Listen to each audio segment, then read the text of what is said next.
Dans cet épisode spécial de Mythbusters, entre une virée en hélicoptère et une propulsion par roquette, préparez-vous à faire le plein d'adrénaline. Ça va chauffer. Notre équipe va broyer du métal dans un jeu de massacre automobile en 4 volets. Adam et Jamie commenceront par nous rejouer un film bien connu. Ce bus peut-il se renverser à 80 km/h? On n'a rien sans rien. Ensuite, ils revisiteront le mythe de la crêpe automobile à l'échelle supersonique. Oh la vache! De leur côté, Grant, Carrie et Tori vérifieront si une voiture peut rouler plus vite que la gravité. Elle tombe à toute vitesse! Ça va être dingue! Et enfin, les scènes de course-poursuite que l'on voit au cinéma sont-elles bien réalistes?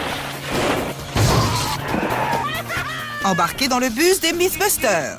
On s'arrête à massacre, torpillage, carnage et destruction. Montez! Bienvenue au Demolition Derby.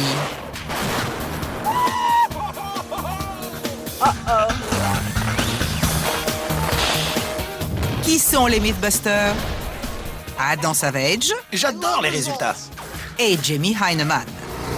Je ne crois pas que ce soit une bonne idée. À eux deux, ils ont plus de 30 ans d'expérience dans le domaine des effets spéciaux. On a cassé des trucs.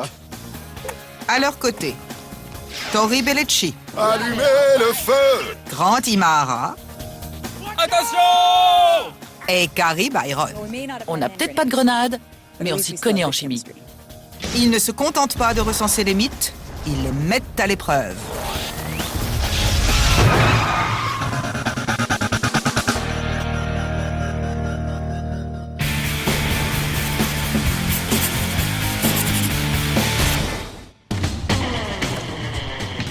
Excellent. Tout le monde a eu le message. On est paré pour le derby. Il s'agit de quoi au juste? Vous allez adorer, dis-leur. Eh bien, c'est le... Demolition Derby de Mythbusters. Chouette! Je sais, explique-leur. Eh bien, on a... 4 mythes sur le ratatinage de voitures, de bus et de camions. Super! Pour ça, on va utiliser... Des hélicoptères, des explosifs et des traîneaux à roquettes. Quoi?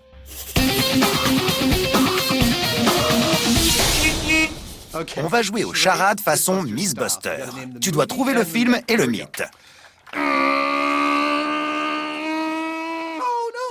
Oh non, un virage! Qu'est-ce que je fais? Tout le monde passe de ce côté du bus. Le film Speed et le virage du bus. Ouais, c'est ça. Et plus précisément, le fait que Kenny Reeves ordonne aux passagers de se déplacer à l'intérieur du virage.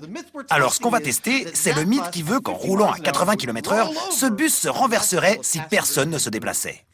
Voyons, ça nous fait un gros véhicule qui roule à toute vitesse, du danger et de la casse. D'accord. Je savais que ça te plairait. We got a hard ride coming up at the construction site. Personne n'a oublié le film Speed, tourné en 1994. Everyone on this side of the box now. On this side. Dans cette fameuse scène, le héros empêcherait le bus de se renverser à 80 km/h en répartissant le poids des passagers. Mais cette loi physique est-elle réelle ou tout droit sortie de l'imagination des scénaristes? Je ne vois pas pourquoi on ne ferait pas les choses en grand.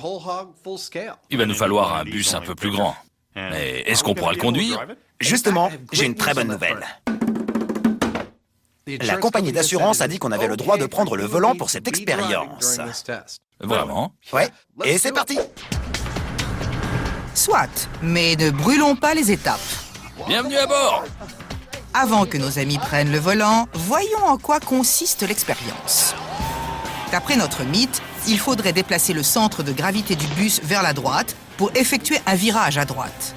Et c'est exactement ce que nos amis vont reproduire. Puis, pour savoir si c'est bien le déplacement des passagers qui empêche le bus de se renverser, ils referont l'expérience, mais avec une charge répartie uniformément. Mais d'abord, George le cascadeur va enseigner à Adam les rudiments de la conduite. Je fais quoi? Mets les mains sur le volant. Et dès le début, un double constat s'impose. Non seulement ça n'a rien de sorcier de conduire un bus, mais c'est une vraie partie de plaisir. C'est aussi marrant qu'on se l'imaginait quand on était petit, quand on rêvait de tourner ce volant gigantesque pour faire des virages super larges. Les pneus frottent sur la carrosserie. Mais soyons sérieux, si Adam et Jamie veulent réaliser cette cascade eux-mêmes, il faut d'abord équiper le bus d'une véritable infrastructure de sécurité. Ce bus est parfait pour l'expérience qu'on s'apprête à mener, parce que c'est le bus de ville typique. Malheureusement, qui dit bus de ville dit aussi qu'au niveau de la structure, il n'y a pas grand-chose au-dessus du châssis. Ce n'est que de l'aluminium léger. On dirait une baleine. Avant de pousser ce bus jusqu'à ses limites, on va donc installer une cage de sécurité en acier, des harnais de sécurité et tout ce qui peut nous permettre de rester sains et saufs pendant l'expérience. Sans plus attendre, procédons aux modifications. Pour aller 2 fois plus vite, nos amis se répartissent les tâches.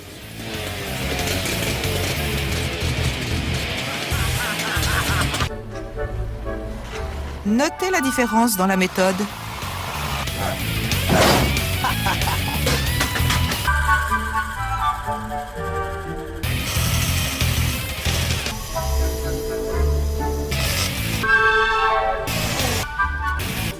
Et une fois la cage de sécurité, Oui, c'est solide.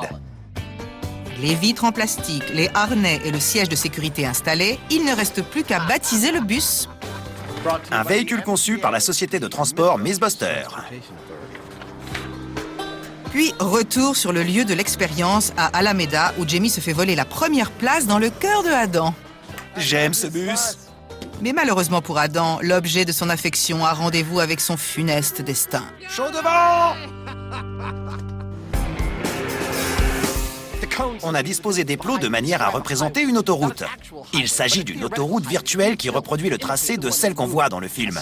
C'est une voie simple qui se divise en 5 voies, et on les a délimitées avec les plots. Prochain arrêt, la démystification. Dans le film, il y avait 19 passagers à bord du bus. Ça représente une charge importante. Et cette charge affectera de manière considérable la façon dont le bus se comportera lorsqu'il tournera dans un virage. Ça rentre nickel. On va simuler cette charge avec des barils remplis d'eau. On a pris 7 barils qu'on a remplis de façon à ce que chacun d'entre eux pèse un peu plus de 200 kilos. Au total, ça équivaut au poids de 19 personnes.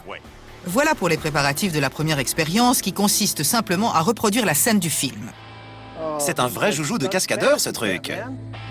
Avec les passagers installés à droite, conformément aux instructions de Keanu Reeves, on va vérifier s'il est déjà possible de tourner en fonçant à 80 km/h.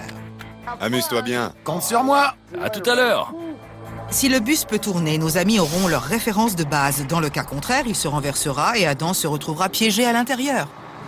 C'est bon, Adam, on peut y aller. C'est quand tu veux. Ok, c'est parti. Pour la gloire. Malgré toutes les précautions de sécurité, la tension est palpable, même si personne ne cache son excitation. 30 km/h. J'ai du mal à réaliser que je suis en train de conduire un bus comme ça. 55 km/h. Il est lancé. Il a le pied au plancher. 79.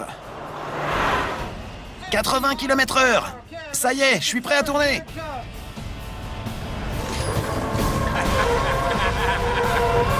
Il a l'arrière qui se soulève.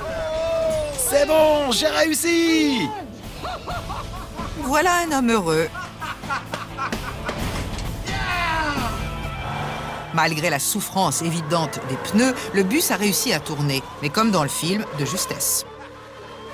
Je vous raconte pas la montée d'adrénaline.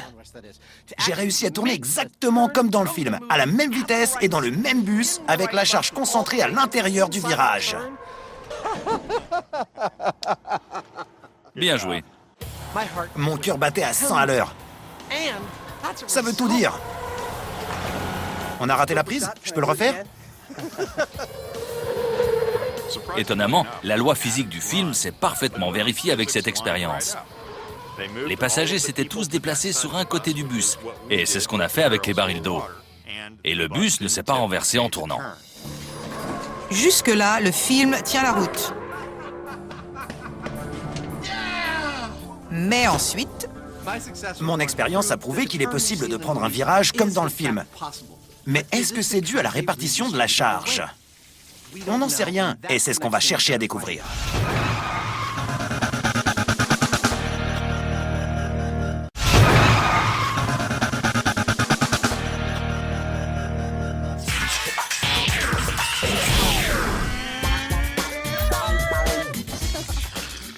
Bon, qu'est-ce qu'on va détruire?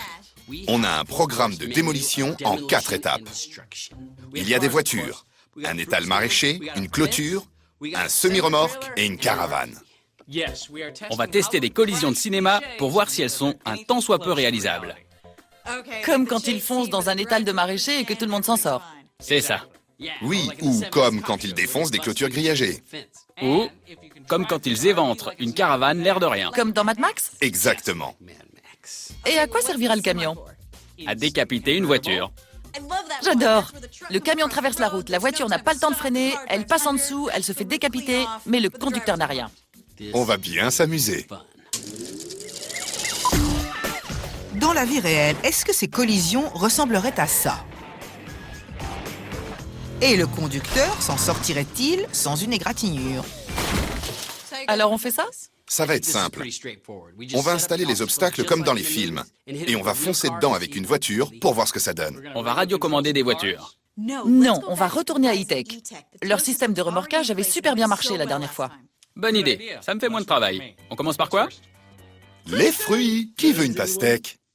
C'est un classique des courses-poursuites dans les films des années 70. Une collision spectaculaire entre une voiture et un étal de maraîcher dont le véhicule et son conducteur se tirent sans une égratignure. Et quel meilleur endroit pour tester le réalisme d'une collision en voiture que E-Tech.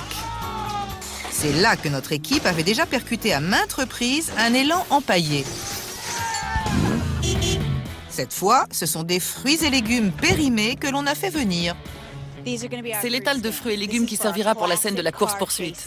C'est où la destruction? La voiture fonce dans l'étal et le vendeur l'esquive de justesse. Ça jaillit dans tous les sens. Et la voiture poursuit sa route. Ce qu'on veut savoir, C'est si, après cette collision, la voiture peut continuer sur sa lancée.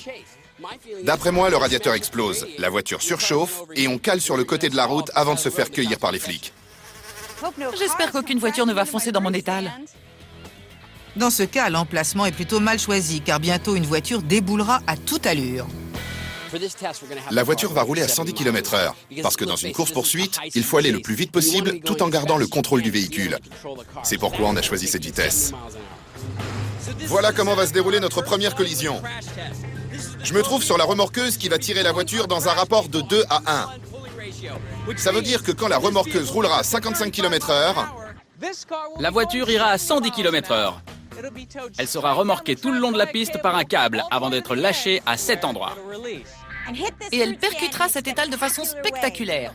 Mais est-ce que ça sera comme dans les films? c'est parti pour la collision de cinéma avec l'étal de maraîcher dans 3, 2, 1, go! 30, 65, 80, La vache! 95, 110.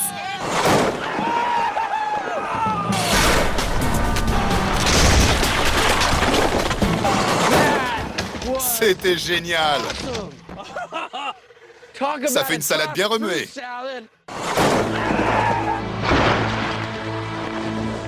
En effet, l'explosion de fruits et légumes ressemble à s'y méprendre à celle des films.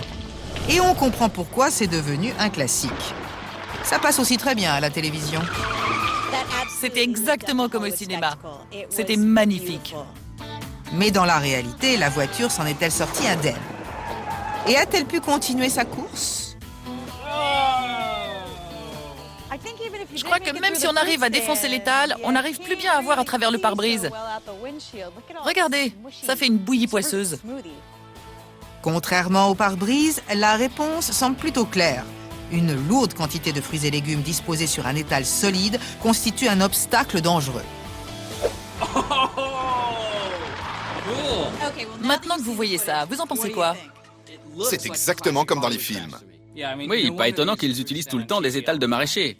Ça rend super bien. Et la voiture a l'air de traverser sans problème. Oui, mais vu d'en haut, on s'aperçoit que le capot est écrasé lors de l'impact. Il n'y a aucun moyen que la voiture puisse continuer sa course dans cet état. Alors c'est bidon? Oui, bidon. Bidon. Mais c'est pas fini? Non. Prochaine étape, la clôture. C'est parti!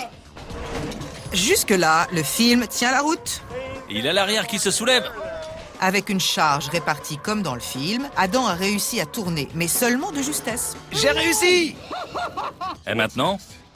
On va reprendre le même virage avec une charge répartie uniformément dans tout le bus. Allez, je me lance. Là, c'est crucial. On va voir si les pneus adhèrent au sol ou s'ils décollent. On est à 15 km/h. On va maintenant prendre le virage à 80 km/h avec une charge répartie des deux côtés, ce qui était censé provoquer le renversement du bus dans le film. 30 km/h. S'il ne se renverse pas, on aura là un mythe complètement bidon. 50 km/h. C'est super calme, il n'y a pas un bruit. 55 km/h. Juste un bus qui arrive. Aucun signe de la catastrophe imminente. 80 km/h. Ça va chauffer.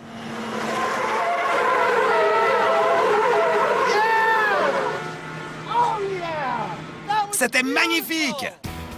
Avec cette cascade réalisée de main de maître, Jamie retrouve la première place dans le cœur de son ami.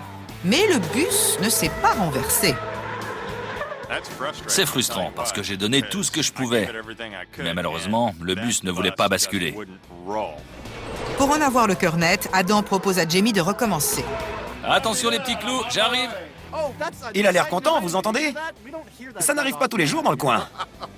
Notre amateur de sensations fortes se relance donc à l'assaut du virage à 80 km/h.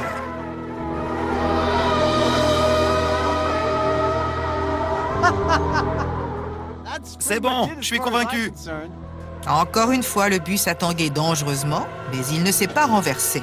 Retournons à l'atelier pour la conclusion. Les scénaristes avaient raison. Avec tous les passagers à l'intérieur du virage, le bus a réussi à tourner à 80 km/h. Mais la vraie question, c'est de savoir ce qui se serait passé s'il ne s'était pas déplacé. Oui, et quand on a réparti le poids des deux côtés, le bus a quand même tourné. Donc c'est bidon. Je suis bien d'accord, mais on ne peut pas s'arrêter là. En effet, je veux que ce bus nous obéisse et qu'il se renverse pour nous. Tu proposes quoi? Justement, je le regardais et je me disais que j'aimerais bien pouvoir le télécommander. Ça serait vraiment sympa. C'est parfait, on n'a qu'à faire ça. Il faut installer un système de télécommande sur ce bus. Et comme on l'a vu dans un épisode précédent, ça peut s'avérer extrêmement compliqué, surtout quand on manipule de petites manettes. Pour effectuer de grands mouvements. C'était quoi ça? Là, on va faire quelque chose de complètement différent. On va utiliser un système de simulation qu'on appelle un Waldo et qui nous permettra de diriger le bus. Et avec ce volant télécommande, on va conduire le bus.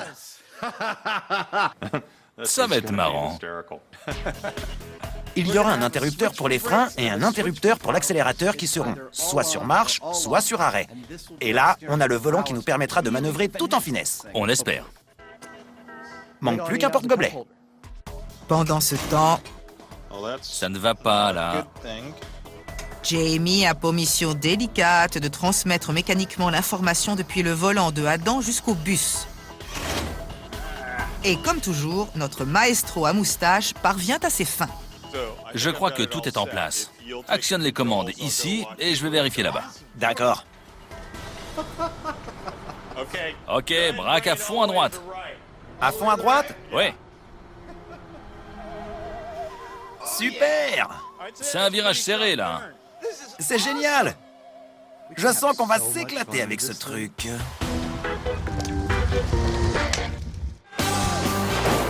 Grant, Carrie et Tori s'attaquent aux collisions stéréotypées du cinéma. Prochaine étape, le fameux portail grillagé. La question est de savoir s'il se dégonderait aussi facilement sous le choc de l'impact ou s'il y aurait des répercussions dans la vie réelle. Une chose est sûre, cet obstacle n'est pas en toc. C'est en acier, c'est lourd et surtout, ça a été fixé de manière réaliste. Ces clôtures grillagées sont plutôt solides, surtout au niveau du portail. Je pense pas que la voiture en sortira indemne. Ce qu'on veut savoir avec cette expérience, c'est si la voiture restera en état de marche après avoir défoncé le portail. Et est-ce que ça ressemblera au cinéma? Ça m'étonnerait vraiment. Je ne pense pas que ce soit si facile de faire boum et de passer. À mon avis, c'est bidon. Allez, on va tout casser. C'est parti pour la scène du portail grillagé. Dans 3, 2, 1, go! 30 km/h. 50 km/h. 65. 80. 95 km/h. 110 km/h.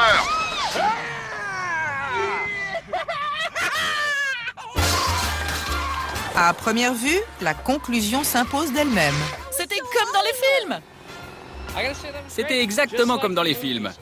La voiture fait voler le portail en éclats et elle continue sa route en laissant derrière elle un portail défoncé. C'était super, je m'attendais pas à ça. On voulait savoir si ça ressemblerait au cinéma et c'était le cas. Le portail a volé en éclats. J'avais tort et j'en suis ravie. En effet, c'était l'exemple parfait d'une collision de cinéma. Les battants se sont ouverts instantanément et la voiture s'en est sortie sans une égratignure, en apparence. Si j'étais le héros d'un film d'action, le coup de l'airbag et du klaxon qui s'arrête plus, ça m'énerverait un petit peu. Et ça te déconcentrerait au volant. La voiture est désormais bruyante, peu maniable et dangereuse. Mais comme le prouve Grant, elle roule toujours. Elle n'est plus aussi maniable, j'imagine. C'est pas super fluide, mais ça roule. Que faut-il en conclure? Alors, elle marche. J'hésite à confirmer le mythe, parce que l'airbag s'est ouvert. Ça reste plausible, car les vieilles voitures n'ont pas d'airbag. C'est vrai, C'était comme au cinéma, et elle roule toujours. C'est plausible. plausible. Plausible.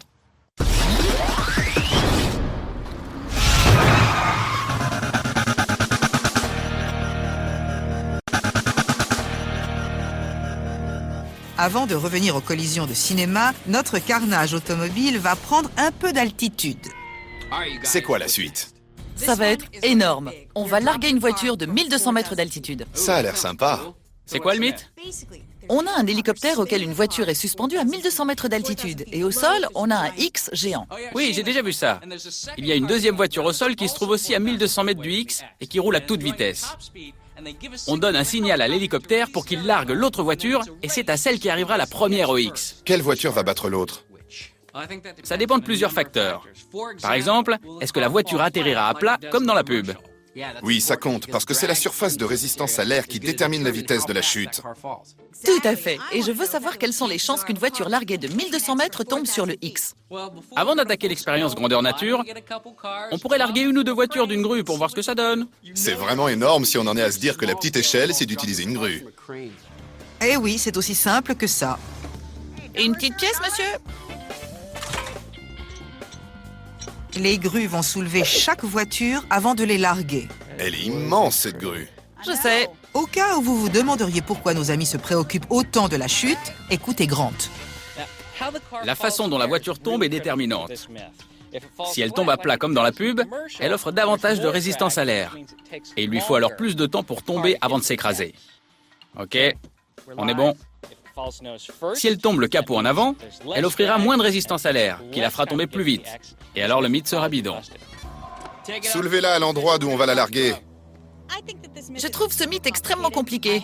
J'ai du mal à croire que la voiture suspendue par la grue va tomber bien sagement à l'horizontale, tandis qu'une autre voiture va rouler bien sagement pour la retrouver en un point donné. Ça y est, le processus est enclenché. Il y a toute une foule de paramètres différents, et on ne verra que ça. C'est parti. 3, 2, 1, go! Regardez-la.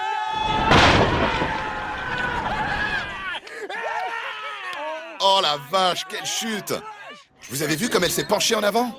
Ouais, elle a commencé à plat et ensuite elle a piqué du nez. Et elle ne s'est pas redressée. La vache! C'était dingue. Je sais que l'expérience consistait juste à voir comment la voiture tombait, mais l'atterrissage était spectaculaire. Et le résultat est on ne peut plus clair. Contrairement à la publicité, notre voiture a piqué du nez et s'est écrasé le capot en avant. On a pris une assurance? C'était plutôt ressemblant à la pub. En tout cas, sur les 15 premiers mètres. Ensuite, les choses se sont gâtées quand la voiture s'est mise à piquer du nez. Et au final, ça ne ressemblait plus du tout à la pub. Dès la première expérience, notre mythe semble s'être écroulé à 120 mètres d'altitude. Mais l'équipe ne baisse pas les bras. Il reste encore 2 voitures à détruire. On passe à la suivante? Ouais, on y retourne. Au cas où vous auriez manqué le début, on est en train de refaire le virage à 80 km/h du film Speed. D'après le mythe, il faudrait que les passagers se déplacent à l'intérieur du virage pour éviter que le bus se renverse. J'ai réussi mon premier virage à 80 km/h avec une charge équivalente au poids des personnes concentrées à l'intérieur du virage. C'est bon, j'ai réussi! C'est très bien. Ensuite, on a réparti uniformément la charge et Jamie a quand même réussi son virage. Le mythe est donc bidon. J'ai donné tout ce que je pouvais, mais malheureusement, le bus ne voulait pas basculer. On a quand même envie de voir le bus se renverser, mais aucun de nous ne veut se trouver à l'intérieur à ce moment-là. Alors on va le télécommander. C'est le jouet le plus marrant qu'on ait jamais construit. Là, je vous garantis qu'il va se renverser. Bon, on fait un essai? Il ne vaut mieux pas se lancer directement dans la grosse cascade parce que quand ce système sera parfaitement au point, l'accélérateur sera à fond et il n'y aura pas de frein. On a tout intérêt à commencer en douceur. Alors je vais d'abord m'installer dans le siège du conducteur pour manœuvrer les pédales de frein et d'accélération. On reste en contact radio. D'accord, Juste pour faire « Ah !» dans le micro. d'accord. Adam se familiarise avec les commandes. Radio allumée. Ensuite, on corsera les manœuvres avant de se lancer. C'est parti! Et c'est tout naturellement que Adam prend place à l'arrière du pick-up. C'est franchement sympa de conduire comme ça. Il peut ainsi diriger le bus en roulant à 30 mètres derrière lui. Du moins, il essaie. Tu fais quoi? Pardon, je corrigeais. On va essayer d'y aller à fond. L'essentiel, c'est de savoir si on arrive à rester en ligne droite avec le pied au plancher. L'expérimentation du système n'aurait pas pu mieux se passer. 70, Ça annonce une toute nouvelle ère de véhicules télécommandés pour les missions. Après l'expérience, on ne va pas détruire ce volant. On va le ranger chez Jamie et en étiqueter toutes les pièces. Et la prochaine fois qu'on devra télécommander un véhicule, on refera la même chose parce que c'est vraiment extra. Je dois avouer qu'il n'y a pas de meilleure manière de manœuvrer. On dirait une Cadillac. tu perds tes repères quand tu essaies de le faire tourner. J'ai remarqué un phénomène intéressant. Quand le conducteur du pick-up corrige la trajectoire, j'ai naturellement tendance à suivre la direction qu'il prend. Et il faut que j'y résiste. Mais pour ce qui est de rouler tout droit, il n'y a rien à dire. C'est impeccable. Maintenant que nos amis savent contrôler le bus à bonne distance, ils doivent s'assurer qu'il se renversera. L'élément fondamental de ce mythe, c'est le centre de gravité. Il faut maintenant le déséquilibrer avec suffisamment de lest, de sorte que le bus bascule au-delà de son centre de gravité au milieu du virage et qu'il se renverse sur le côté. Comment on va le faire se renverser? On va voir ça. On a déplacé tous nos barils, qui représentent les passagers, à l'extérieur du virage. On a ajouté 1800 kg sur le toit pour le lester en hauteur. Et pour enfoncer le clou, on a installé une soupape sur les amortisseurs de ce côté du bus, afin de les vider. Ainsi, le bus penchera de ce côté, ce qui entraînera un déséquilibre du poids, et il se renversera. On a donc un bus bancal, lesté en hauteur, et dont les amortisseurs de gauche lâcheront subitement au milieu d'un virage à droite. Avec ces 3 facteurs, le renversement devrait être spectaculaire. C'est bon, tout est en place. Super, je suis en pleine montée d'adrénaline. Mais dans une expérience à cette échelle, tout est possible. Allez, c'est parti. On lâche les freins et on met le pied au plancher. C'est maintenant ou jamais. L'accélérateur ne s'est pas enclenché. Y compris une panne dans la commande de l'accélérateur. Heureusement, Jamie intervient plus vite que l'éclair. Il saute à bord du bus pour forcer manuellement le dispositif et coincer l'accélérateur au plancher. Cependant, Les freins ne marchent pas. les freins refusent de se désenclencher. Et j'y retourne. Jamie ne se laisse pas décourager. Il retourne dans le bus pour débloquer les freins. Avec l'accélérateur à fond, le bus s'élance aussitôt. Allez, allez. Heureusement, le pick-up rattrape rapidement le bus et une fois dans son sillage, le volant fonctionne à merveille. On est à bonne distance. Malgré un départ sur des chapeaux de roue, l'expérience se déroule bien. C'est aussi fort en adrénaline que quand je le conduisais. Voilà le virage. Voici le virage.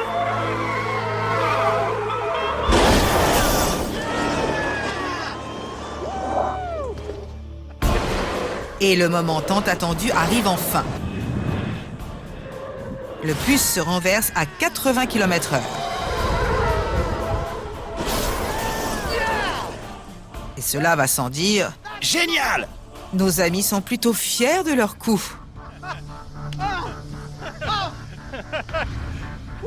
C'était plus chouette que tout ce qu'on a fait depuis longtemps.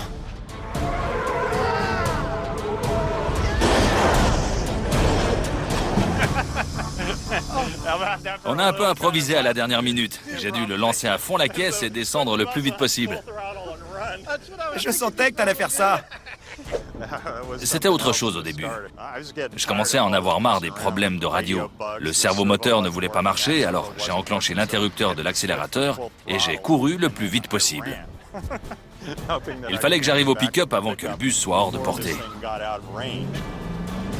Et ça a marché.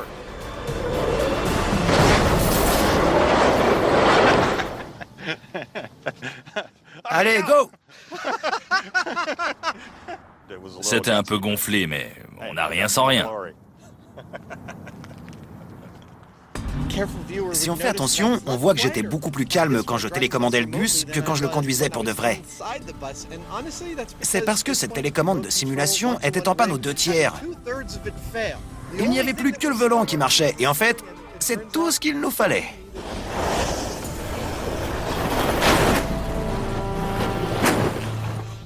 Ça se voit que je suis encore surexcité. Ça va là-dedans? On dirait un film d'action.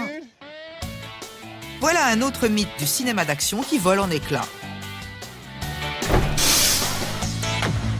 Nos amis vont maintenant revenir sur une expérience qu'ils ont déjà effectuée, mais cette fois à plus grande échelle et avec un peu plus de piquant. C'est quoi le menu? Aujourd'hui, monsieur, je vous propose un plat explosif.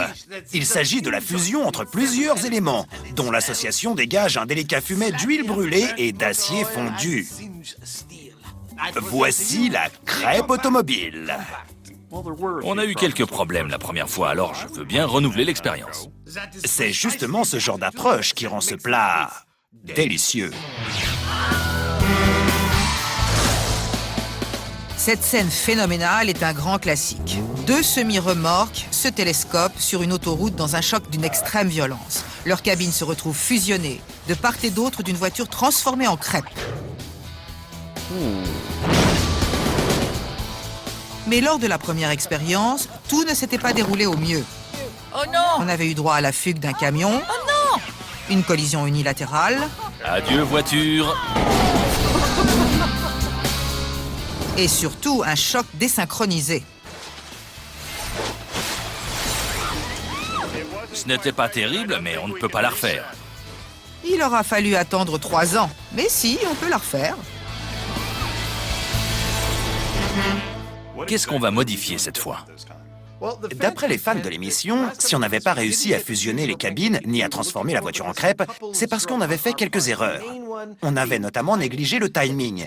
Et nos deux camions n'avaient donc pas percuté la voiture exactement au même moment. Et il ne roulait pas assez vite. 55 km/h. Il faudrait revoir ça à la hausse. On peut régler ces deux problèmes. Alors on y va. OK. Revenons sur les lieux de la première expérience. C'est parti. Ces deux vieilles carcasses, les camions, pas Adam et Jamie, vont faire l'objet de minutieux préparatifs en vue de leur tête-à-tête.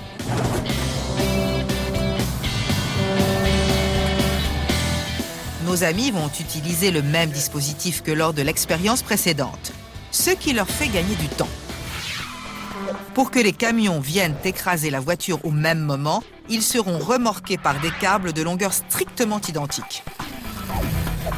Et grâce à un jeu de poulies supplémentaires, Les remorqueuses disposeront de tout l'espace nécessaire pour tirer les camions à grande vitesse.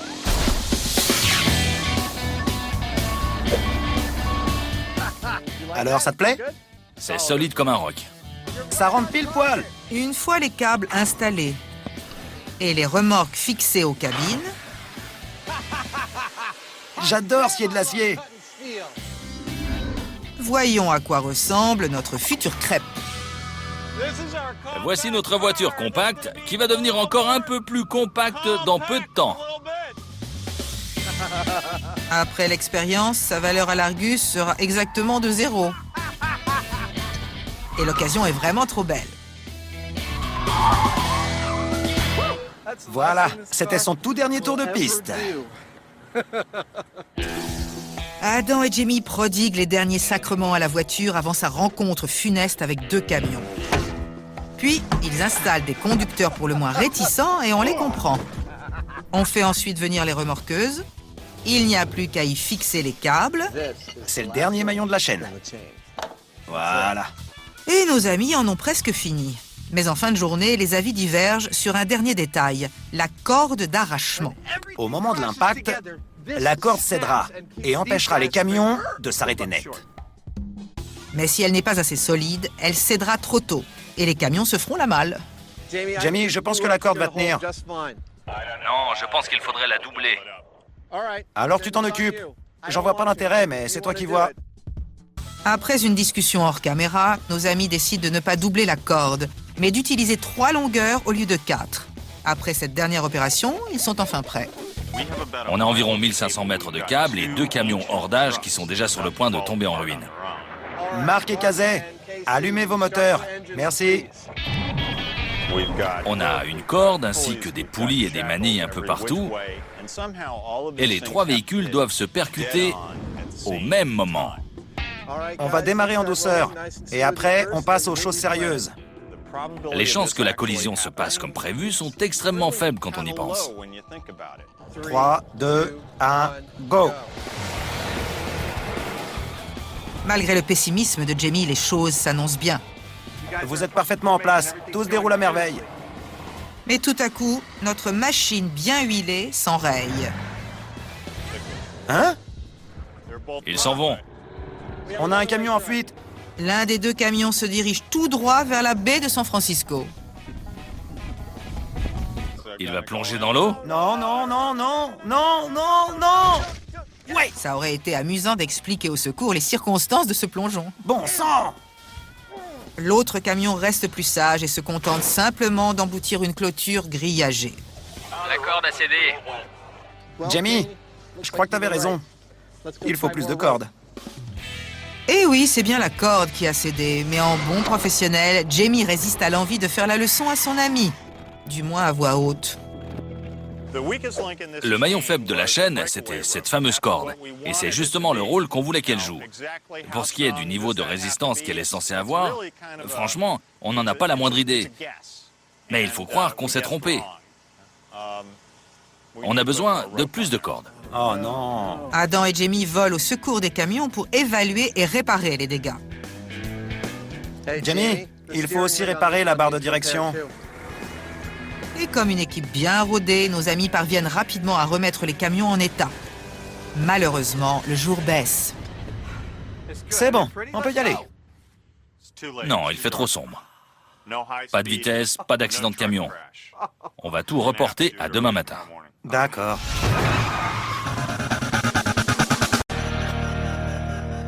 Go! Grant, Carrie et Tori s'attaquent à une cascade mythique du monde de la publicité. Ils se demandent si la loi physique démontrée dans une fameuse publicité peut se confirmer dans la vie réelle. Est-ce qu'une voiture larguée à 1200 mètres d'altitude tombe bien à l'horizontale et au bon endroit? Et est-ce qu'une voiture au sol peut battre les effets de la gravité? L'expérience commence plutôt mal. Vous avez vu comme elle a piqué du nez? Il s'avère que les voitures ne tombent pas à l'horizontale comme quand elles sont filmées. Du moins, pas celle-ci. On va larguer une autre voiture à 120 mètres. Ça nous fera un essai à plus grande échelle. On la monte. Ça a l'air un peu superflu. Mais comme c'est pour la science, ça en vaut la peine. Il s'agit de rassembler des phénomènes observables et répétés, comme en science. On dirait un cerf-volant de 2 tonnes. Et la science n'a jamais été aussi amusante. C'est parti. Dans 3, 2, 1, go!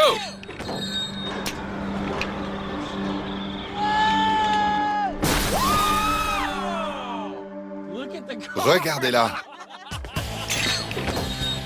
Encore une fois, la voiture s'est transformée en un véritable obus, dont la chute s'avère tout sauf horizontale. Ce qui amène nos amis à se dire qu'ils devraient coller plus fidèlement au mythe. On se demandait pourquoi les voitures tombaient le capot en avant. En fait, c'est parce qu'il s'agit des voitures les moins chères du marché, car ce sont les seules qu'on peut se permettre de larguer d'une grue. Et elles ont pour particularité d'avoir leur poids concentré à l'avant. Du coup, c'est normal qu'elles tombent le capot en avant. Regardez, elle est pliée en forme de 7. On n'en a pas encore fini. Sur les voitures de luxe comme celles qu'on voit dans la pub, le poids est réparti à 50-50 pour permettre une conduite plus agréable. Mais sur les épaves qu'on a larguées, la répartition est plus de 60-40. Alors si on répartit le poids uniformément, peut-être qu'elles tomberont à l'horizontale. Elle est chouette. Vraiment chouette. L'équipe a lesté le coffre de cette voiture afin que le poids soit équilibré de la même manière que pour celle de la pub. Tu devrais manger plus de fibres. Allez, on la monte. Maintenant qu'on a une voiture comme celle de la pub, on a pu la soulever en une seule fois et elle est déjà en position. J'adore ce métier. L'heure de vérité est venue. Cette voiture saura-t-elle tomber à l'horizontale et réhabiliter ainsi le mythe? 3, 2, 1, go!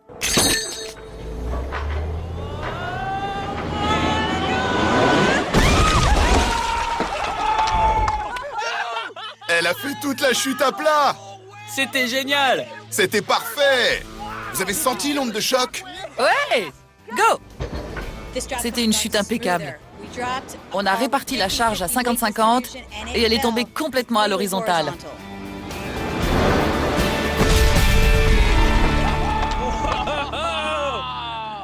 Elle est toute aplatie. Ça ne veut pas dire que ce sera pareil en la larguant depuis un hélicoptère à 1200 mètres d'altitude. Mais jusque-là, le mythe se confirme. Il y a peut-être une part de vérité. Et maintenant? À grande échelle. On va aller dans le désert pour larguer une voiture en hélicoptère. Il faut d'abord trouver 2 voitures équilibrées comme celle de la pub, parce qu'on a vu que c'était primordial. Oui, parce que si elle ne tombe pas à l'horizontale, elle offrira moins de résistance à l'air. Et elle tombera plus vite. Et ça ne sera pas bon pour notre mythe. Et on a aussi du boulot pour télécommander la voiture au sol. Quoi? Je pourrais pas la conduire? Non. Et non, pour mener l'expérience en toute sécurité, la voiture sera télécommandée par Grant, notre pro des manettes. Ça se passe bien pour toi? J'adore les voitures de luxe. Pour faire rouler la voiture jusqu'au X, il me faut seulement 3 commandes. À commencer par la direction, pour bien arriver à l'endroit désigné. Je la remonte un petit peu. Ensuite, l'accélérateur pour aller à la bonne vitesse. Parfait. Et enfin, les freins. Avec le faux pied parfaitement ajusté Il est parfaitement ajusté. et les mains robotisées pointant dans la bonne direction, il ne reste plus qu'à avoir un œil sur la cible. Une dernière difficulté consiste à arriver précisément au X. N'oubliez pas que je ne me trouverai pas dans la voiture, mais à 1200 mètres de là. Alors je ne pourrai pas voir exactement où elle ira. Je fais plus grand à la télé. C'est pourquoi on a installé une petite caméra qui sera montée sur le capot et qui transmettra un signal jusqu'à l'endroit d'où je télécommande la voiture. La caméra sera braquée sur une ligne qu'on va tracer dans le désert et qui s'étendra jusqu'au X. Mais Grant ne se contente pas d'installer un dispositif de télécommande. Il a également fait appel à l'équipe de Duatron afin de s'assurer que la voiture larguée par hélicoptère sera équilibrée exactement comme celle de la pub. Et pour cela, Tori charge quelque peu le coffre. Voilà comment se venger de son ex. Grant n'a plus qu'à installer une radio longue portée et le dispositif de télécommande est enfin prêt. Notre équipe peut maintenant aller dans le désert pour réaliser une expérience qui restera inoubliable.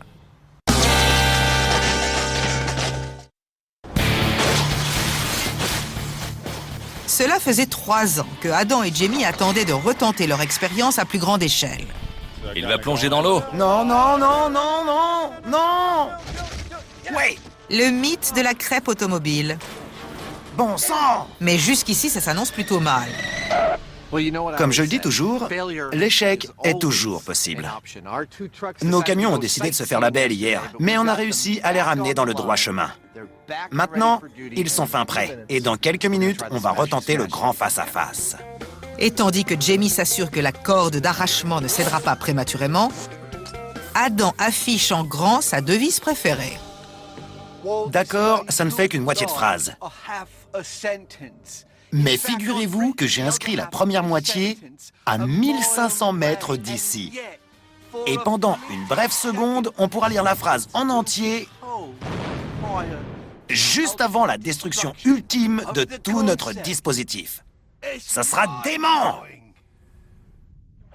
Ce qui est vraiment dément, c'est que 3 années et un faux pas plus tard, nos amis soient sur le point de retenter l'expérience. C'est pour de vrai. On essaie de savoir si quand deux semi-remorques se rentrent l'un dans l'autre à grande vitesse et qu'il y a une voiture entre eux, est-ce que d'une part, ils transforment cette voiture en crêpe? Ceci n'est pas un exercice, on y va. Et d'autre part, est-ce que les cabines fusionnent pour devenir inséparables? Les remorqueuses à mon signal. 3, 2, 1, roulez. C'est parti. On a essayé il y a 3 ans et on avait failli réussir. On a réessayé hier et ça a raté. Alors aujourd'hui, on espère avoir enfin notre réponse. Allez, allez, allez! Venez voir papa! À 300 mètres du point d'impact, les camions roulent à 30 km/h et des cordes jusqu'au câble, tout semble tenir le coup. Jusque-là, ça va. À 55 km/h et 150 mètres du point d'impact, le dispositif est visiblement mis à rude épreuve. Tout va bien. Qu'est-ce que ça fume? C'est super. Ça va marcher. À 65 km/h et 75 mètres de l'impact, le choc est imminent. On ne peut plus faire marche arrière. Ils vont trop vite. Ouais. Ça va marcher! Ils vont y arriver en même temps?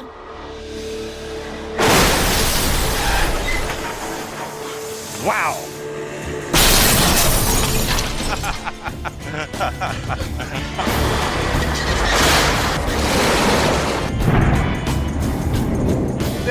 Ils ont fait comme s'il n'y avait pas de voiture et on a juste eu le droit au télescopage de 2 énormes blocs d'acier.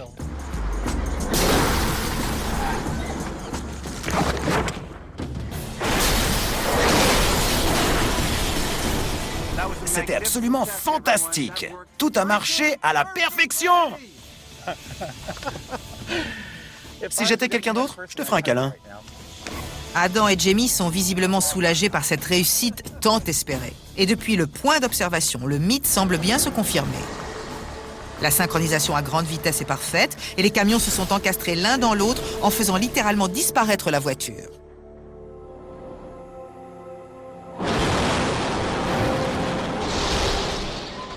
On va voir le carnage? D'accord.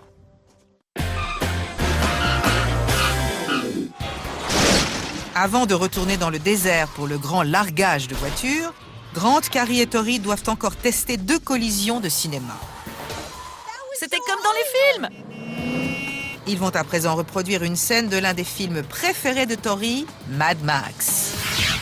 Alors qu'une caravane traverse un carrefour, une voiture de police la traverse net et poursuit sa course comme si de rien n'était.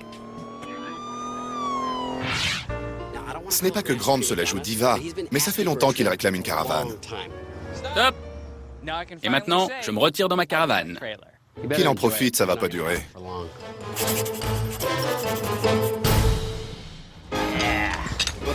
Le but de ces expériences, c'est de répondre à 2 questions.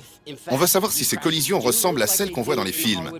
Et si après avoir traversé ce qu'on va leur faire traverser, les voitures continuent leur course comme dans les films. Monsieur Imahara, on vous demande sur le plateau. Grant? Grant? Je voulais pas voir ça. Tout comme dans le film, la voiture et la caravane se retrouvent bloquées au milieu de la route. Il reste juste assez de temps pour faire un rapide pronostic. À mon avis, ce qui va se passer, c'est que la voiture va s'encastrer dans la caravane et l'habitacle de la caravane va juste faire boum. Mais la voiture ne va pas la traverser comme dans les films.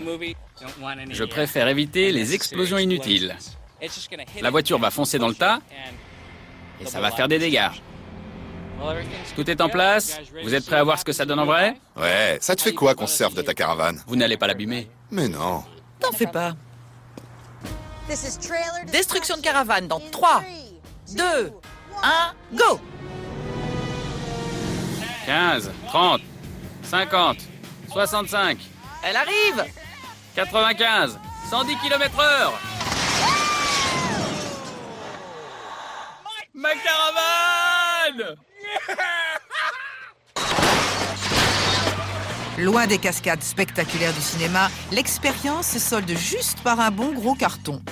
On l'a complètement explosée. On n'a même pas fait de trou à l'intérieur. Elle s'est littéralement désintégrée. Elle est à plat!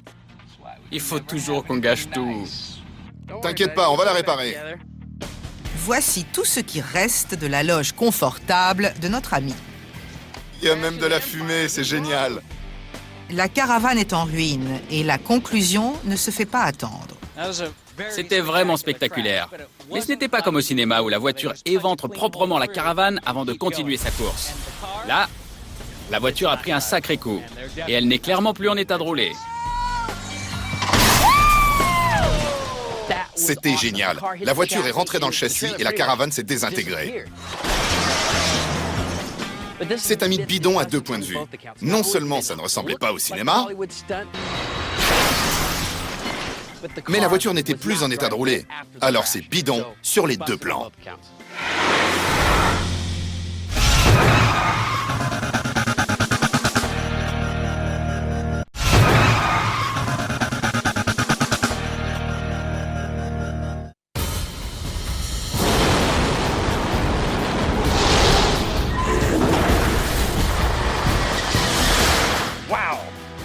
C'est le cas de le dire.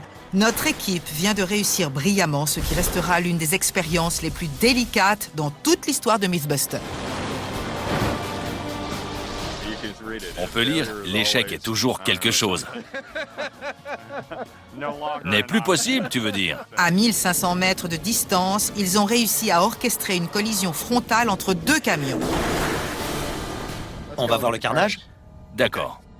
Mais ce faisant, ils ont aussi frappé simultanément de part et d'autre, ce qui est maintenant une voiture compactée. L'airbag s'est ouvert. Elle est plus petite. Les dégâts sont impressionnants. Mais une fois passé l'effet de surprise, Oh là là, regarde Buster. Ouais. l'analyse peut commencer. La caméra à haute vitesse nous montre que les 2 camions roulaient à 80 km/h au moment de la collision. C'est l'équivalent de l'impact entre un mur et un véhicule fonçant à 160 km/h. Ça fait un sacré choc. Et au cas où vous ne me croiriez pas, on se trouve dans un camion. Et voici la cabine de l'autre camion. Vous voyez un peu. Voilà qui répond à la première interrogation des téléspectateurs. Quel choc. Les camions roulaient à grande vitesse, soit un peu plus de 80 km/h. Les camions l'ont frappé de plein fouet à l'arrière et à l'avant. Mais comme ils continuaient sur leur lancée, la voiture s'est retrouvée éjectée et elle a tourné sur elle-même.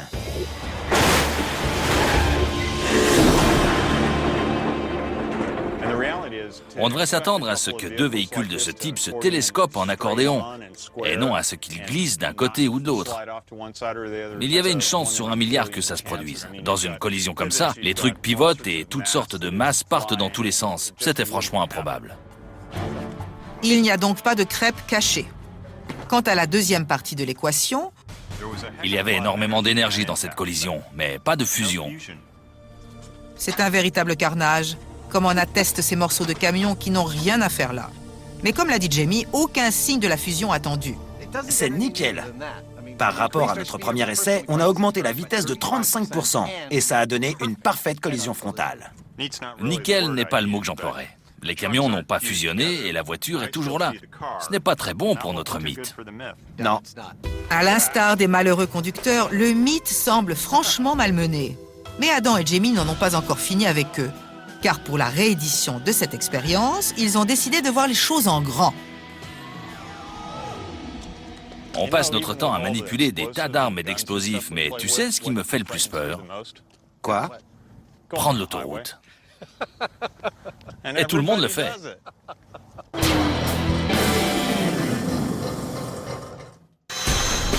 Grant, Carrie et Tori ont déjà testé les 3 fameuses cascades de cinéma. La 4e et dernière expérience consiste à modifier brutalement une voiture, la fameuse décapotable instantanée. J'ai vu ça 1 million de fois à la télévision et au cinéma. On a une course-poursuite et un semi-remorque qui traversent à l'intersection au mauvais moment. La voiture lui fonce dedans, tous les passagers se baissent, et après être passés, ils se relèvent et hop, ils sont dans une décapotable. Dans la réalité, je pense que la voiture va aller s'écraser contre la remorque et que le pare-brise va arracher le toit. Et qu'il n'y aura aucun survivant parmi les passagers. Parfait! Encore une fois, on va chercher à savoir si ça ressemblera à ce qu'on voit dans les films. Arrête! À savoir si la voiture sera décapitée net et ensuite, si elle sera en état de continuer sa course. Un peu plus! Si rien ne se passe comme prévu, alors tout sera bidon. Gare-toi! Une fois tout le monde en place, Rentre! Allez, mon pote! y compris un mannequin pour le moins récalcitrant, le moment est venu de savoir comment notre voiture se sortira de ce léger accrochage. 15, 30, 50, 65, 80 km/h, 95 et 110.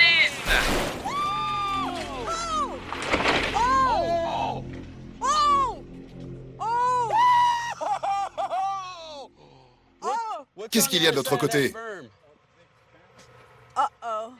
Eh oui, il semble que le système de freinage télécommandé n'ait pas fonctionné.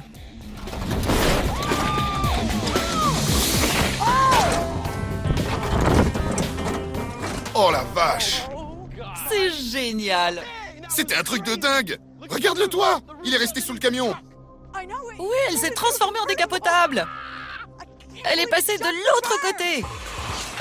En repassant l'action au ralenti, on peut voir que la voiture a sauté par-dessus un talus avant d'atterrir dans un nuage de poussière.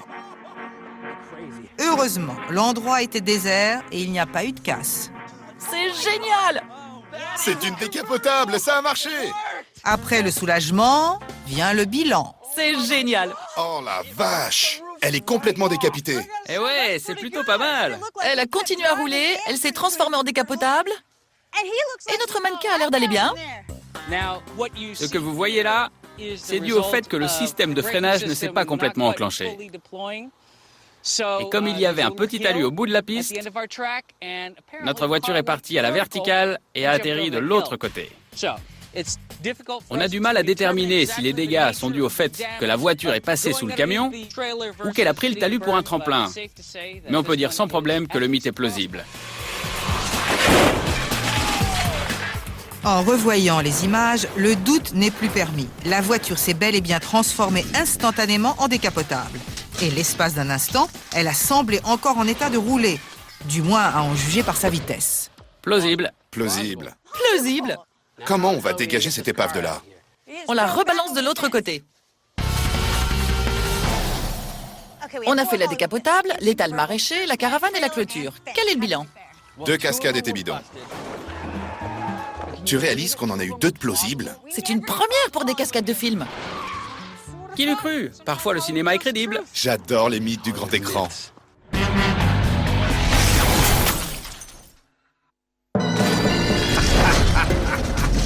Regarde cette synchronisation. Ils ont frappé à la milliseconde près. À grande vitesse. Mais je ne vois ni de crêpe, ni de fusion. Ça, ce sont les circonstances du mythe. Mais reste à savoir comment obtenir une crêpe et la fusion des cabines. J'ai du mal à voir de quoi on pourrait bien se servir pour réussir un exploit pareil. Des roquettes. T'as un terrain pour lancer des roquettes? Oui, je connais l'endroit idéal, où il y a plein d'espace et tout ce qu'il nous faut, à New Mexico Tech. Ok, je te suis. Le Centre de recherche et d'essai sur les matériaux énergétiques est un véritable centre d'excellence en matière d'explosifs. Et voici quelque chose que l'on n'entendra pas tous les jours. Après quelques manœuvres de rodage, Il nous en faut un. Jamie et Adam se retrouvent à préparer 2 traîneaux propulsés par des roquettes. Adam nous en explique le fonctionnement. Notre future crêpe se trouvera contre une plaque d'acier de 2,5 cm d'épaisseur, qui représentera le premier de nos 2 camions. Le deuxième camion sera poussé le long du rail par 2 traîneaux propulsés par des roquettes. Les traîneaux seront propulsés avec une poussée de 34 tonnes. Et lorsqu'ils seront à mi-chemin, ils fileront à la vitesse de 650 km/h. Là, le second traîneau se détachera et il foncera dans la voiture à la vitesse de 1100 km/h. Une fois les 2 traîneaux préparés, toute l'équipe se dirige vers le rail infernal. Et nos amis ne cachent pas leur impatience. C'est fou. Dans quel autre endroit on pourrait trouver un rail de la taille de l'Empire State Building? Il fait 300 mètres de long. Oui. On peut y atteindre la vitesse du son. À quoi elle sert? À tester à haute vitesse des ogives, des pénétrateurs, des engins explosifs, etc. Je me trouve au point d'impact. C'est ici que notre petite voiture va passer de vie à trépas. Une fois le site examiné, on se met au travail. Tout d'abord, on installe les traîneaux sur le rail. Ça y est. C'est bon. Tu nous aides pas? Ensuite, on habille le point d'impact et la petite victime avec des rayures qui seront indispensables pour la caméra haute vitesse. Les rayures, c'est mathématique. Puis on décore les plaques d'acier qui joueront le rôle des camions. Je sais bien que tout finira dans un tas d'acier fondu. Vous me prenez vraiment pour un débile? Parfait. Je pense que même les objets ont besoin d'être motivés. C'est pourquoi j'ai dessiné un camion de chaque côté de l'équation, pour que la voiture sache à quoi s'attendre. Et enfin, les roquettes. Voici la roquette HVAR 120 mm. Elle doit avoir 55 ans. Sentez un peu. Il n'y a rien de tel que l'odeur d'une roquette qu'on tire au petit matin. Je savais que vous diriez ça. Chacun de ces traîneaux sera équipé de 12 roquettes HVAR, qui signifie roquettes aériennes à haute vélocité. Elles datent de la guerre de Corée. Chacune d'entre elles délivre une poussée de près de 3 tonnes et pèse environ 35 kg. Au maximum de leur vitesse sur un traîneau, elles délivrent une poussée de 34 tonnes. Quel intérêt de faire tout ça, si ce n'est pour le plaisir? Parce que dans notre dernière expérience, les camions n'ont pas réussi à transformer la voiture en crêpe. Alors on a sorti le grand jeu pour arriver enfin à aplatir notre voiture. On va percuter l'avant de cette voiture à plus de 1100 km/h. C'est quasiment la vitesse du son. Elle se trouve contre un bloc de béton plus grand que mon premier appartement, lui-même accolé à un tas de terre, une plaque d'acier blindée et une plaque d'acier de 125 mm. Si on n'en fait pas une crêpe, on renonce. Tout est prêt, on peut y aller. Allons dans le bunker. Super! Ce bunker va nous permettre de rester bien à l'abri au moment où les roquettes partiront. Parce qu'on va assister ni plus ni moins à une sorte d'explosion. Ça sera juste un peu plus lent. D'ailleurs, elle pourrait même bien exploser.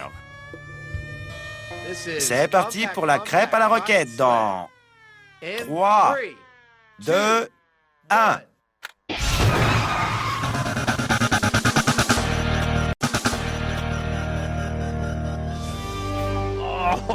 Ça va être génial. On a fait tout le trajet jusqu'au désert de Mojave où on dispose d'un espace immense. Écoutez. C'est calme. Trop calme. Comme avant la tempête. On va télécommander une voiture et larguer l'autre. C'est l'endroit rêvé pour que nos amis surexcités puissent donner libre cours à leur fantaisie. Vous imaginez le truc de fou que ça va être une fois en place? Il paraît qu'on devient fou dans le désert. J'y crois pas. Grant va télécommander une voiture qui foncera à 225 km/h dans le désert. Carrie sera dans un hélicoptère auquel une autre voiture sera suspendue à 1200 mètres d'altitude et on les lâchera pour voir laquelle arrive la première au X. Un petit accrochage, c'est rien. Ça va être dingue. On va baliser la piste. Dans la publicité, la voiture au sol s'élance sur une belle route bitumée parfaitement lisse. Ça va être dur pour Grant de contrôler cette voiture. Mais pour cette expérience, notre équipe va devoir se contenter d'une ligne droite dans le sol dur du lac asséché. Et une fois l'excitation retombée, Tori frôle l'insolation. Ça va être rapide. 3, 6, 30. Vous savez, il faut bien s'hydrater dans le désert. Stop. 3. Si on n'a pas d'eau, il paraît qu'on peut survivre longtemps en buvant sa propre urine. 10. Je testerai ce mythe plus tard. Je dois exploser des voitures dans le désert. Stop. Il paraît qu'on devient fou dans le désert. 20. La déshydratation. La folie. Stop. Ça y est, c'est le dernier. C'était plus facile que ce que je croyais. Mais ce n'est pas encore terminé. Cette route me dit quelque chose. Ils doivent encore creuser une longue ligne droite au bout de laquelle ils déploieront la cible. Oui, le désert rend bien les gens fous. Pendant ce temps, au QG miraculeusement préservé de la folie ambiante, Grant a fini de préparer la voiture télécommandée. Voilà comment ça se présente. J'ai installé une radiocommande longue portée pour gérer la direction, l'accélération et le freinage, et que je pourrais activer à plus de 3 km de distance. Il y a aussi une caméra sans fil connectée à un écran, ce qui me permettra de suivre la trajectoire de la voiture jusqu'à la cible. Ce n'est pas une voiture de luxe ordinaire. En effet, lors des essais, Grant a ainsi pu contrôler à distance la direction, Regardez, sans les mains. Plus vite! l'accélération et les freins, avec Carrie dans le siège du conducteur devenu obsolète, ce qui laisse à régler la dernière partie de l'équation. On va maintenant procéder à l'essai vidéo.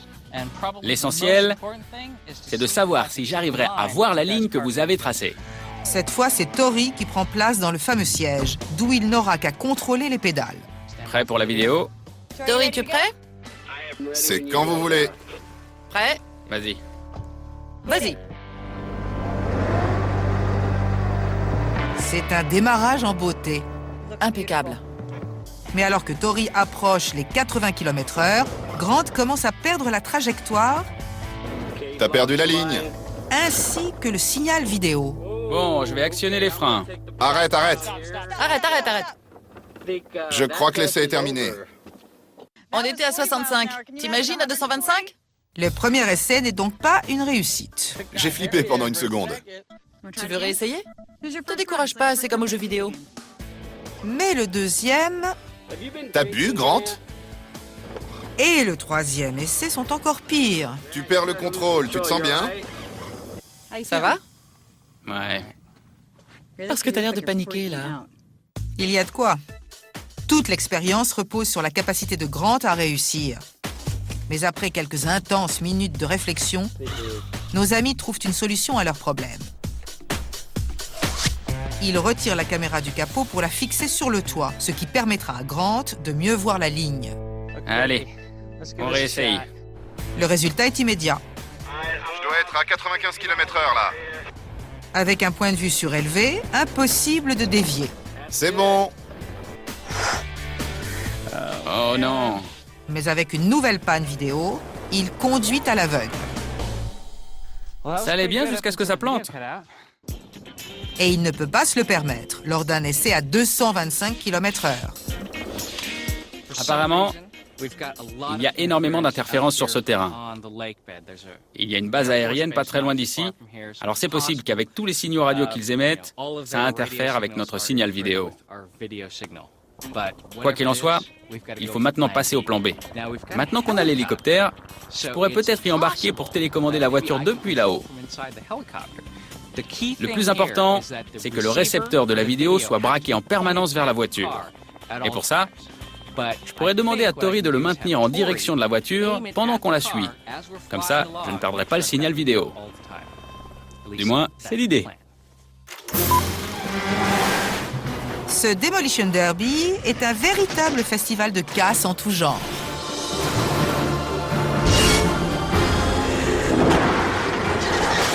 Mais Adam et Jamie ont décidé de passer à la vitesse supérieure. Ils vont utiliser des roquettes pour savoir si, dans les circonstances les plus extrêmes, il est possible d'écraser une voiture au point de la pulvériser lors d'une collision entre deux camions.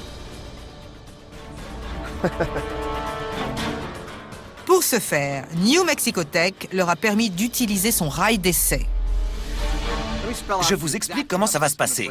Quand on appuiera sur un bouton dans le bunker, le traîneau arrière partira et propulsera le traîneau avant jusqu'à cet endroit. Là, les roquettes du traîneau avant partiront au quart de tour pour foncer jusqu'à la cible. Au bout du rail, le traîneau aura dépassé les 1100 km/h.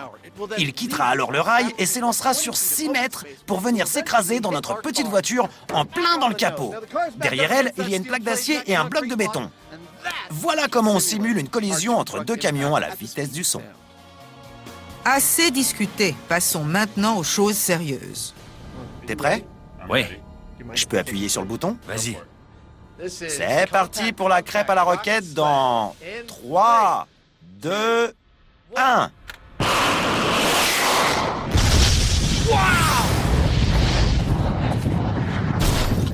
Bon sang!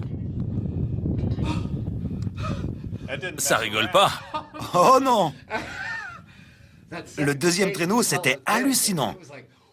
Waouh! Il a disparu. C'était rapide. Vraiment. Très rapide. Je n'avais jamais rien vu de tel. On a déjà assisté à plein de tirs de roquettes, et je sais comment une roquette accélère. Mais quand le deuxième traîneau est parti, je me suis dit que j'avais jamais vu quoi que ce soit aller aussi vite. Et en effet, je n'ai jamais vu quoi que ce soit aller aussi vite. 3. Le spectacle est formidable, dans le sens effrayant du terme. Bon sang! Et pour cause. Il ne reste plus rien au bout du rail. Ni bloc de béton, ni plaque d'acier, ni voiture. Non, rien. Je vois de la fumée. Je crois qu'on devrait aller voir. Oui. Et plus étonnant encore, le spectacle des ruines est aussi impressionnant que l'impact lui-même. Elle est beaucoup plus plate que celle du premier essai. Je ne dirais pas qu'elle est plate. On dirait plus des éclats d'obus. T'imagines la force démentielle? Voilà la plaque de 2,5 cm. Avoir ce morceau de métal de 2,5 cm recroquevillé sur lui-même, T'as vu ça? on a du mal à croire qu'il s'agissait autrefois d'une grande plaque d'acier. J'en reviens pas. On dirait une chips.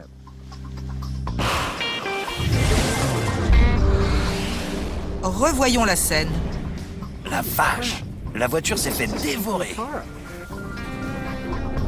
Afin d'obtenir les données de l'impact, Adam et Jamie visionnent la séquence filmée à haute vitesse. On a les chiffres. Au moment de l'impact, les roquettes filaient à 289 mètres par seconde, soit environ 1040 km/h. Notre but était de fusionner le métal et d'aplatir la voiture. Est-ce qu'on y est arrivé? Quelle voiture? Pour ce qui est de l'aplatissage de la voiture, après avoir vu les débris et la séquence à haute vitesse, je pense qu'on a réussi. Souvenez-vous, dans la première expérience, on avait provoqué une collision entre deux semi-remorques. Et quand on regarde ces débris, je pense qu'ils auraient très bien pu se cacher entre les deux camions. Il aurait fallu qu'ils roulent 30% plus vite qu'un avion de ligne. Mais à mon avis, on a bien réussi notre coup. Voilà pour la voiture. Mais qu'en est-il de la fusion entre les deux camions? Le choc était d'une telle puissance qu'il a réussi à déplacer ce bloc de béton qui pèse plus de 20 tonnes. Je ne pense pas qu'il y ait eu de véritable fusion à proprement parler, avec les différents éléments de la voiture qui se seraient littéralement soudés les uns aux autres. Là, ça a fait plus l'effet d'une bombe. Voilà donc comment parvenir à aplatir une voiture de telle façon qu'elle puisse disparaître dans une collision entre deux camions. Mais comme l'a dit Jamie, il n'y a pas eu de fusion et nos amis n'en ont pas encore terminé. Si on veut obtenir une fusion, il va nous falloir quelque chose de mieux contrôlé que ce qu'on a là. Le désert de Mojave, un cadre exceptionnel pour une expérience exceptionnelle.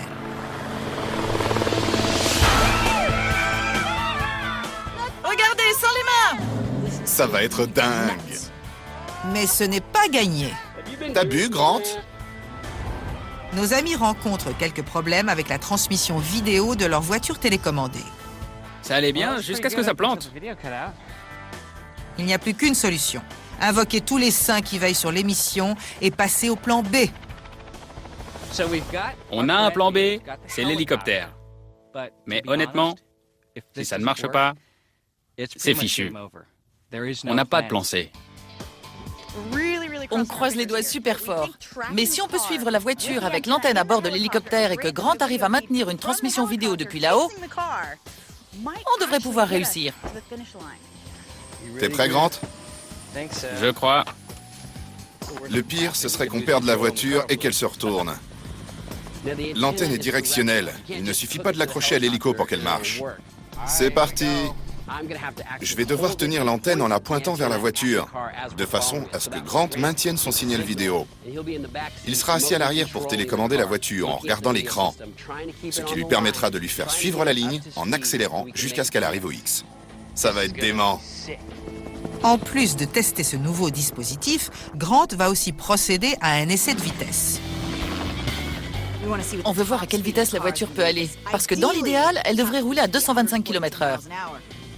Mais comme il s'agit d'un lac à sécher et non d'une route lisse, ça pourrait jouer dans l'équation. 3, 2, 1, c'est parti. 80, 105, 115, 130 km/h, 145, 155, 160, Mortel! 170. On garde le cap à 170 km/h. 170 km/h. Oh la vache! On vient de faire le test avec l'hélicoptère et ça s'est passé à merveille. Ça veut dire qu'on va mener l'expérience en suivant la voiture depuis l'hélicoptère. Ça ajoute encore un peu plus de piquant. Nos amis se divisent en deux équipes. Carrie embarque dans l'hélicoptère de treuillage, tandis que Grant et Tori montent, non sans appréhension, dans celui qui suivra la voiture au sol. Voilà. On a déplacé la ligne de départ. La voiture est équipée. L'hélicoptère est prêt à décoller. Mais moi, je ne suis pas sûr de l'être. Tout le monde est attaché. C'est bien. Je suis attaché, on peut y aller. Ça demande une grosse organisation. Il y a 36 paramètres à gérer simultanément pour que ça se passe bien. Mais il suffit d'un ou deux accros et l'expérience tournera à la catastrophe.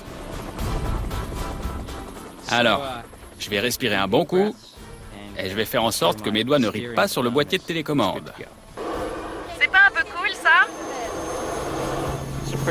Il est impressionnant cet hélico. Il faut diriger la voiture tout le long de la ligne pour arriver au bon moment. Il faut rester zen et faire en sorte d'arriver jusqu'à la cible. J'ai passé des années sur des jeux vidéo. Ça va enfin payer. Il décolle. Ça y est. On est parti. C'est énorme. Je suis super contente du rôle que je vais jouer. Parce que non seulement je vais diriger le largage de la voiture, mais j'aurai une vue imprenable sur le spectacle. Je pourrai voir la voiture foncer avec l'hélicoptère derrière elle, et je pourrai voir la voiture qu'on va larguer dans le désert. La voiture est soulevée du sol. On se dirige vers la cible. On vient de prendre la voiture. Commence alors une longue ascension jusqu'à l'altitude de 1200 mètres. On est à 300 mètres. Une fois à cette altitude, Grant et Tori prendront à leur tour position au-dessus de la voiture au sol et la course pourra commencer. 600 mètres. Encore 30 secondes et on y est. Tu vois le X? Oui, je le vois encore. Il est minuscule. On est à 1200 mètres, juste au-dessus de la cible. On est prêt à larguer. Grant, quand tu veux, tu peux y aller.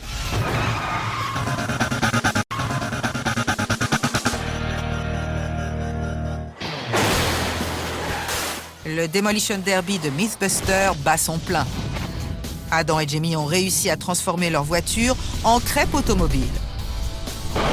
Mais pourquoi cette expérience? Tout a commencé par le mythe où deux semi-remorques se télescopent avec une telle force qu'ils fusionnent ensemble et qu'ils écrasent une voiture entre eux, au point qu'elle reste introuvable pendant plusieurs jours. On a tenté l'expérience il y a quelques années, mais sans succès. On a réessayé pour cet épisode, mais la voiture était toujours là et les camions n'ont pas fusionné. Alors on est passé à la vitesse du son et on a réussi à aplatir la voiture, mais on n'a pas eu de fusion. Du coup, on va retourner à New Mexico Tech et on va apprendre comment fusionner du métal. Nos deux apprentis sorciers reprennent donc le chemin de l'Institut de technologie minière du Nouveau-Mexique. C'est parfait. On n'a pas réussi à fusionner ce métal avec nos collisions. Mais il existerait un procédé permettant d'amalgamer des plaques de métal en les projetant l'une contre l'autre. Ça s'appelle la soudure explosive. Contrairement à nos essais qui étaient un peu bruts de décoffrage, la soudure explosive demande une grande précision. On prend une plaque d'acier que l'on place au-dessus d'une autre à un intervalle bien précis. Ensuite, on dispose des explosifs de façon régulière, et voilà le travail. Il faut ainsi 225 kg de poudre explosive pour projeter une plaque d'acier contre une autre. Une fois bien à l'abri dans le bunker, on peut alors procéder au compte à rebours. 3, 2, 1...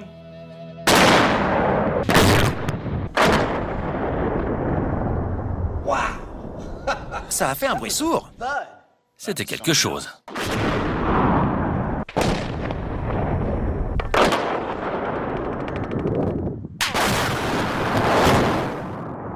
C'est plus impressionnant que ce à quoi je m'attendais quand j'ai vu ce petit tas de poudre inoffensif. Un petit tas de poudre inoffensif qui a provoqué l'une des explosions les plus spectaculaires de toute l'histoire de Mythbusters. Voilà l'onde de choc. Je ne m'en lasse jamais. Regarde, on voit même l'ombre de l'onde de choc au sol. Apparemment, il y a plein de matière qui s'est éparpillée dans tous les sens. Et comme l'explosion part à la verticale, ça devrait donner une chips. T'avais raison, c'est une chips. Je me doutais bien qu'elle ne resterait pas aussi plate qu'elle l'était. Quand on la regarde sous cet angle, c'est impressionnant. L'épaisseur totale est encore plus fine que celle des deux plaques réunies avant la fusion. Oui, on dirait de l'argile. Elles se sont compressées l'une sur l'autre pour ne faire plus qu'une. Pour vous donner une idée de la force délivrée par cette explosion, je me trouve à l'endroit même où elle s'est produite. C'est un cratère d'environ 1 mètre de profondeur, et pour l'anecdote, il ressemble au cratère qu'a créé Jamie le jour où il est arrivé sur Terre. On peut dire qu'on a fait de sacrés ravages dans notre quête de la vérité sur ce mythe. C'est vrai. Qu'est-ce que ça nous donne? Déjà, on a prouvé qu'il était possible d'aplatir une voiture.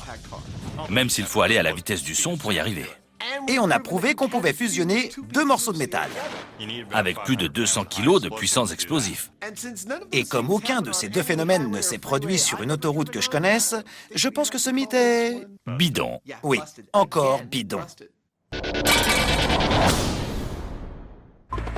Grant, Carrie et Tori s'apprêtent à réaliser l'un des scénarios les plus spectaculaires de toute l'histoire de l'émission. Je crois qu'ils sont au-dessus du X. Ouais, ça a l'air bon. Mais avant cela, Grant nous explique en détail le déroulement de l'expérience. On arrive enfin au point d'orgue de notre expérience. Voilà le programme. Je serai dans le petit hélicoptère d'où je piloterai la voiture à l'aide d'une radiocommande et d'une liaison vidéo. Ça me rappelle le Vietnam. Tori sera avec moi et il gardera l'antenne de réception pointée en permanence vers la voiture. On pistera la voiture tout au long de la ligne jusqu'au point de départ. Au point de départ, on aura atteint la vitesse maximale de 170 km/h. À ce moment-là, dans l'autre hélicoptère, Carrie se tiendra prête à larguer l'autre voiture sur la cible. On est à 1200 mètres d'altitude, juste au-dessus de la cible. Paré pour le largage. Au moment où on passera le point de départ, elle larguera la voiture et on verra laquelle arrivera à la cible en premier. Tout le monde est en place, le compte à rebours peut commencer. Ok, on y va. 3, 2, 1. Ça y est, elle s'élance. Elle roule à combien? 70, 70 km/h, ça s'annonce bien. 100 km/h, Finalement, les mises au point laborieuses de la veille n'auront pas été vaines. 110. C'est nickel. Grant et Tori maintiennent la trajectoire et leur voiture prend de la vitesse. Vous vous approchez Approchez! Je vous vois, les garçons! 130. La voiture roule bien, elle fonce droit vers le X. Il vous reste 300 mètres jusqu'au point de départ. 150 km/h.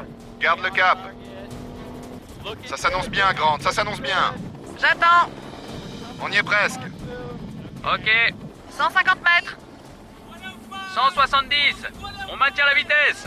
Allez, dans 3, 2, 1, larguez les amarres. Et la course infernale commence. On arrive. 170. On maintient la vitesse. Elle tombe à toute vitesse. Toujours à 170. Elle s'est écrasée. On arrive à la cible. On a passé la cible. Notre équipe a réussi un exploit spectaculaire et le résultat est sans appel. Elle s'est écrasée. On arrive à la cible. Contrairement à la publicité, la voiture en chute libre s'est écrasée plus de 2 secondes avant que la voiture au sol traverse la cible. On a réussi. Et même revenus sur Terre, nos amis restent visiblement sujets à l'ivresse des sommets. On a réussi. Ouais.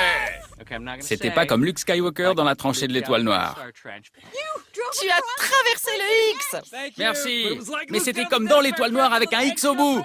Elle arrive. On suit la voiture en hélicoptère. Elle est en train d'accélérer. Je demande à Grant. On est à combien? 65 km/h. Et maintenant, 100 km/h. Il faut monter à 170. Le point de départ approche. On arrive à 145. Il reste 300 mètres. On atteint les 170. On passe le point de départ. Là-haut, on largue l'autre voiture. Je la vois tomber en même temps que la nôtre qui fonce à toute allure. Et tout à coup, ça fait un gros boom. Elle s'écrase au sol et notre voiture traverse le X. On a passé la cible. On a réussi! C'était encore mieux que mon premier baiser. En plus d'écorner l'ego du premier petit ami de Carrie, on peut dire que l'expérience se solde par un succès fracassant. Voilà ce qui se passe quand on largue une voiture en hélico et qu'on essaye d'aller plus vite en roulant au sol. Regardez, le pneu s'est détaché de la jante. Et le pneu reste debout! Il n'y a plus qu'à retourner à l'atelier pour dresser le bilan de l'expérience. C'est malin, on doit rentrer à pied. Ouais. On a assez d'eau pour tenir? Non. On sera mort avant d'arriver à la montagne. Alors, qu'est-ce que ça donne? Je pense que les téléspectateurs vont nous faire remarquer qu'on n'a pas utilisé exactement les mêmes voitures que dans la pub, même si elles étaient strictement identiques. Et à mon avis, ils vont aussi nous dire que comme on n'a pas fait l'expérience le même jour que la pub, il n'y avait pas les mêmes courants atmosphériques et ça a forcément donné un résultat différent. On ne peut pas tirer de conclusion définitive sur la pub pour ces raisons-là. Mais on peut retenir certaines choses de notre expérience. D'abord, notre voiture est tombée différemment. Ensuite, elle s'est écrasée à 100 mètres du X. Et enfin, elle a touché le sol avant que l'autre voiture atteigne le X. Donc, dans notre reconstitution, tout était bidon. Bidon. Bidon. Ceci dit, si on considère que toutes les voitures tombent à la même vitesse, la seule façon d'aller plus vite au sol, ce serait de rouler en Formule 1. Il n'y a qu'à en trouver une. Je conduis. Tu disais que c'était trop dangereux. Non, j'ai dit que c'était trop dangereux pour toi.